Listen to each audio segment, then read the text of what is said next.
Hello! Come with me. Let's assemble my daughter's blocks. Actually, ako sini nagpili. Kaya doon nakyutan ko sa motorcycle. Pag open, baka damo-damo gali sini. Very small pieces pa siya.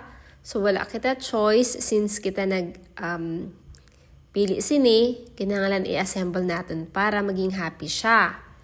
Kadamo-damo pa sang instructions. Almost 4 hours ko na siya ginubra. So, midnight na kami nakatulog. Kapila pa kami magliwat-liwat kay hindi siya magtugma or hindi nami ang iyang outcome. So, doon hindi lagi ko magliwat, magbakal-bakal. Sindi kay ang patience ko is hindi amo na kalaba. Kag very time consuming. Pero nag-enjoy man ko. Pero kay syempre, nanay kita, damo ang aton mga lubrahon.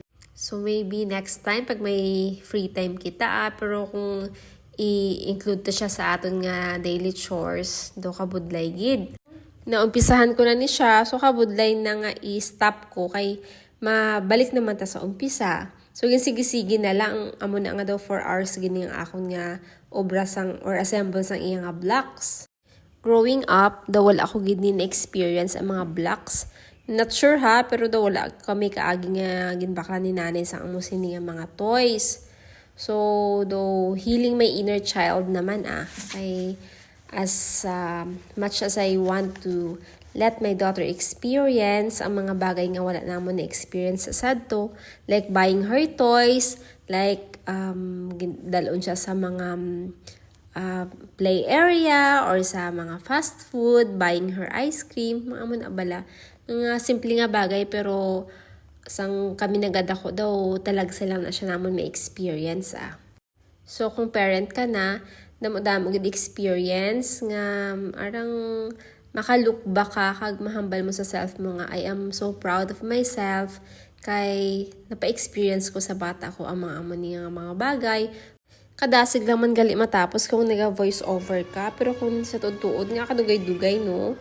So here's the outcome. Amo na ni ang iyang motorcycle. Hindi siya 100% nga perfect or nami, pero at least I tried my best. Sa morning ko na ni siya gin video kay sa gabi ituyo-tuyo na gid ko. So amo na siya. Kanami man sa iyang outcome. Pwede sakyan Kay igo 3 guro.